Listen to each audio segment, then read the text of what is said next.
राधे राधे मेरे प्यारे दोस्तों।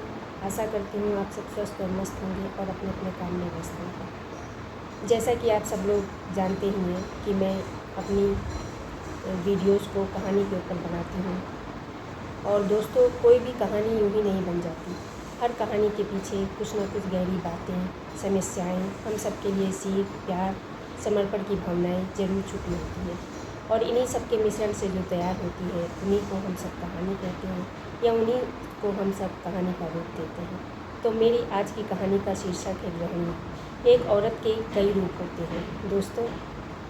एक औरत के कई रूप होते हैं और हर एक किरदार को वह बहुत भली भांति निभाती है। आज की मेरी कहानी एक गृहिणी की है। घर की देखभाल करने वाली गृहिणी नीता और उसका पति रमेश पर आधारित है। मेरी यह कहानी नीता घर संभालती है और उसका पति काम पर रोज़ सुबह चला जाया करता था। नीता रोज़ जल्दी उठकर उसके लिए नाश्ता तैयार करती और उसका टिफ़िन पैक करके उसे ऑफिस के लिए भेज देती। फिर इसके बाद वह एक कप चाय पीकर घर के सारे काम में जुट जाती। वह अकेली ही घर का सारा काम करती थी। शाम को जब उसका पति घर वापस आता था तो उसको पूरा घर एकदम साफ़ सुथरा दिखता था, सारी चीज़ें व्यवस्थित, लेकिन वह कभी भी इस पर ध्यान नहीं देता और आते ही अपने मोबाइल और अपने ऑफिस के काम में लग जाता। नीता जब उसके सामने आकर बैठती तो हमेशा चेहरे पर एक मुस्कुराहट लिए हुए। वह कभी भी उसको एहसास नहीं होने देती कि वह भी कभी थकी हुई है। वह खाना भी बहुत अच्छा बनाती थी। रमेश अपने दोस्तों को भी टिफ़िन शेयर करता था। वह नीता से बोला कि मेरे दोस्त तुम्हारे खाने की बहुत तारीफ़ करते हैं। फिर नीता ने कहा कि कभी बुलाओ अपने दोस्त और उनकी पत्नी को खाने पर। रमेश कहता है ठीक है। फिर अगले दिन रमेश के दोस्त और उसकी पत्नी खाने पर आते हैं। उसके दोस्त और उसकी पत्नी उसके खाने की बहुत तारीफ़ करते हैं।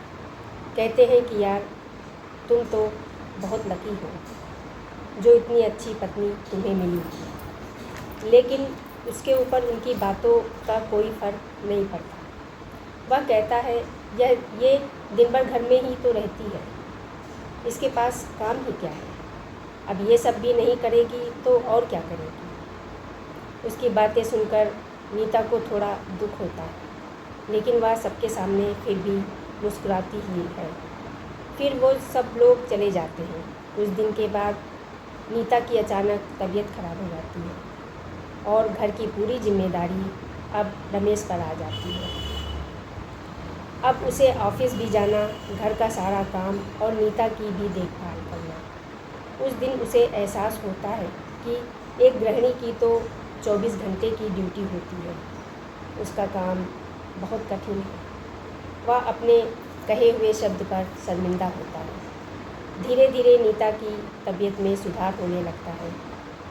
वह नीता के पास आकर बैठता है और नीता से बोलता है, सॉरी, मुझे माफ़ कर दो।